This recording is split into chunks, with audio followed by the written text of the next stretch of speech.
Sir Gulmarg. हाँ sir बोलिए, नमस्कार। सर आपने बहुत अच्छा कम से कम एक सवाल, हमारे एक अंकल जी हैं, retired bank of India manager रहे हैं। हाँ हाँ तो थोड़ा सा हमारे जितनी समझ थी हमने डिस्कस करते हैं, लेकिन थोड़ा सा आपसे कुछ बात करना चाहते हैं। हाँ ठीक है सर, दीजिए ना। हाँ ठीक ठीक है। ये अच्छा, पासवान जी। जी नमस्कार सर। नमस्कार साहब, नमस्कार। कहिए हमारे दिमाग में एक बड़ा हमेशा एक परप्लेक्शन है या कंफ्यूजन है हाँ हाँ वाद वर्षों कि मैं भी बैंक में मैंने 39 साल सर्विस की है सर। जी सर। हाँ, और मैं जैसे रेपो रेट पे पैसा आरबीआई हमें देता था, हाँ हाँ हाँ सपोज 3.5% था या 4% था, जो कुछ भी था वो तो टाइम बेटा टाइम टू टाइम जो है चेंज होता रहता था, और मैं उसको फाइनेंस करता था। अलग अलग स्कीम में अलग अलग रेट ऑफ इंटरेस्ट पे, किसी में 6% लेता था, किसी में 8, किसी में 10 यानी 12% तक लेता। तो जो बीच का मार्जिन होता था वही ऑपरेशनल कॉस्ट के लिए और बेनिफिट के लिए यूज होता था। हाँ देखिए, सुनिए मेरी बात पूरी सुन लीजिए। तो ये जो मार्जिन होता था, ये मार्जिन से हमारे बैंक एम्प्लॉयज के खर्चे, ब्रांचेस के खर्चे, ये सब करने के बाद कुछ प्रॉफिट भी हो जाता था, नेट प्रॉफिट। हमें बघेल साहब बता रहे हैं, मैं उनसे ये कह रहा हूँ कि जब कंपनी कहीं पैसा इन्वेस्ट नहीं कर रही है, जब इन्वेस्ट नहीं कर रही है, तो 2250 लेके 1 लाख या जो कुछ भी आप दे रहे हैं वो कहाँ से दे रहे हैं, कैसे मीट आउट करेगी कंपनी? बस इतना हमें बता दीजिए सर। देखिए, पहली बात तो ये कि हम लोग जिस मॉडल को ऑपरेट कर रहे हैं वो मॉडल क्राउड फंडिंग मॉडल है। इसमें किसी से कोई रिटर्न कमिटमेंट नहीं है कि आपको इतना गारंटेड मिल रहा है। ये एक एल्गोरिदम सिस्टम कैसा बना है कि इतना पैसा आएगा तो ऐसे ऐसे डिस्ट्रीब्यूट हो जाएगा।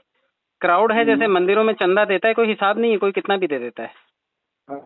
और इसमें भी जब कोई आदमी ज्वाइन करता है तो $25 एक बेसिक फीस रखी हुई कि आप इससे ही ज्वाइन करेंगे, और ये पैसा 100% कम्युनिटी में चला जाएगा।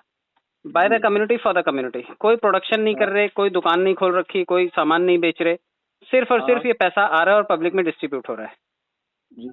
तो क्राउड फंडिंग में ऐसा होता है कि चंदा इकट्ठा हो रहा है और चंदा ही लोगों में जा रहा है। 1 लाख लोग अगर 1-1 रुपया रोज दे रहे हैं तो काफी लोगों के घर में पैसा पहुंच जाएगा। 1 लाख में एक आदमी तो रोज लखपति बन ही रहा है। हाँ, बन रहा। तो अगर ये रोजाना का सिलसिला पकड़े तो 365 दिन में 365 लोगों के पास ये पैसा पहुंच जाता है, और लोगों का सिर्फ 365 रुपये खर्चा हो रहा है। हाँ, ये बात तो सही कह रहे हैं। तो ये उसी मॉडल पे चल रहा है। यहाँ पे कोई प्रोडक्शन नहीं है, ना ही हम किसी को लीज पे दे रहे हैं, ना ही कोई लोन पे दे रहे हैं, ना ही हमें रिवर्स रेपो रेट से कहीं पैसा लेना है और हमें आगे कम्युनिटी को देना है। कंपनी अपनी तरफ से चवन्नी नहीं देती। कंपनी कहती है भाई कम्युनिटी आएगी, आपने जो सर्व किया वो कम्युनिटी में गया, और कम्युनिटी जो देगी उसमें आपका भी शेयर है। तो उसका 3-4 तरह का उसने विभाजन रखा है कि जब कोई जुड़ेगा तो रेफरल इनकम जाएगी जो कि 50% होगी, 23% चला जाएगा लेवल इनकम में, जो लोग काम कर रहे हैं उनके पास, 23 लोगों के पास, और 23% चला जाएगा नॉन वर्किंग स्लैब में, जहां पर लोग सिर्फ इंतजार करते हुए बैठे हैं कि भाई हमें भी पैसा किसी दिन मिलेगा। जी। तो सबकी भागीदारी यहाँ पे तय है पहले से ही कि जो पैसा आएगा वो इतने हिस्सों में बढ़ जाएगा। जी। और इसमें हर किसी का नंबर आता है, और उसका एक मैट्रिक्स बना रखा है कि एक खांचे में खाली 2000 लोग ही बैठेंगे, 2000 लोग इतने लोगों को दे जाएंगे। 23% अगर 2000 लोग दे जाते हैं तो एक आदमी के पास लगभग 1.5 लाख रुपया पहुंच जाता है। 2/10 के मैट्रिक से पहले 2 लोग आते हैं तो 5% दे के चले जाते हैं 2250 का। जी। तो ये लगभग $2.50 आता है। जी। 170-180 रुपए के आसपास पहले 2 लोग दे गए।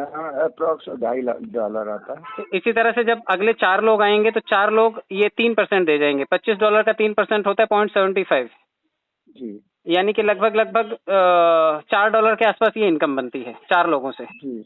तो इसी तरह फिर अगले लेवल पर जब 4 के बाद 8 लोग आते हैं तो 8 लोग 2% दे जाते हैं अपनी ज्वाइनिंग का। तो 25% का 2% हुआ 0.5, और 8 लोगों ने $0.5 दिया तो लगभग $4 फिर से कंज्यूमर के खाते में आ गया।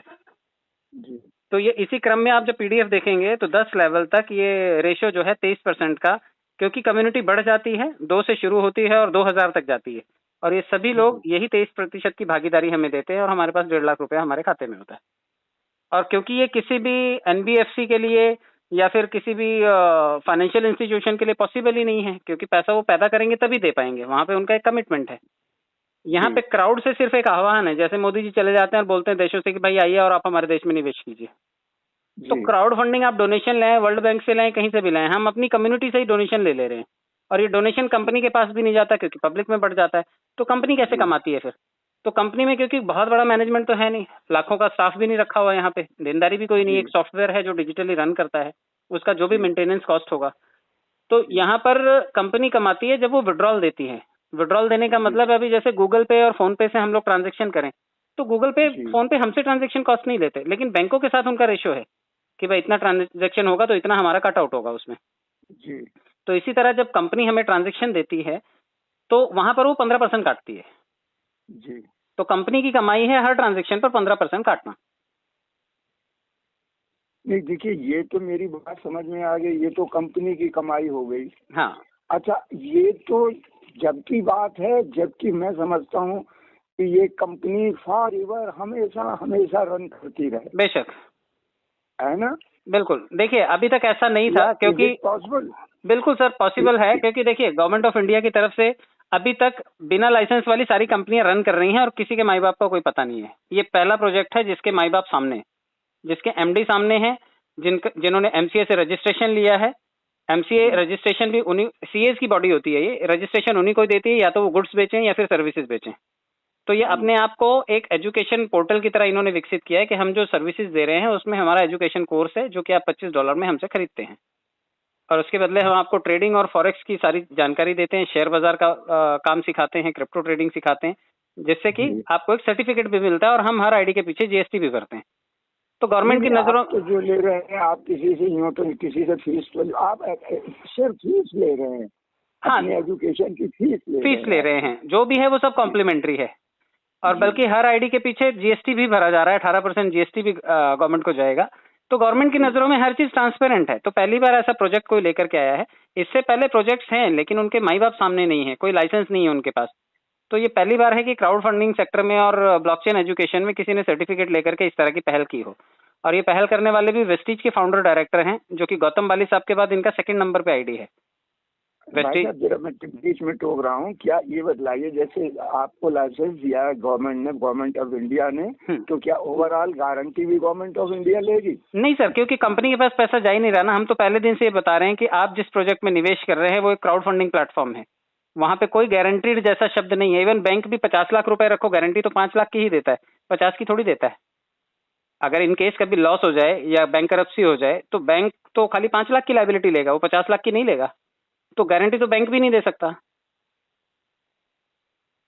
तो जहां पर बैंकिंग इंस्टीट्यूशन जैसे जो महकमे हैं वो गारंटी नहीं दे सकते, तो यहाँ पे तो डे वन से कोई गारंटी नहीं है। यहाँ पे सिर्फ कम्युनिटी बेस्ड प्लेटफॉर्म है, जहां पर आप आ रहे हैं, ये चीजें सीख रहे हैं इस पोर्टल से और बदले में कम्युनिटी से आपको काफी सारे रिवॉर्ड गेन हो रहे हैं। आप कभी गूगल पेमेंट करते हैं, आप देखिए कभी ₹3 का कैशबैक आता है, कभी ₹5 का आता है। आपसे कमाया कितना जो उसने इतना पैसा दे देता है? तो वो क्राउड को एनकरेज करने के लिए होता है कि लोग इस सर्विस का यूज करें, क्योंकि सर्विस का यूज करेंगे तो ट्रांजैक्शन करेंगे, जितनी ज्यादा ट्रांजैक्शन उतना उनका कमीशन। ठीक sir, okay, lot of thanks. Thank you so much sir, cooperation. Thank you so much sir, nice talking to you. Thank you sir, thank you very much.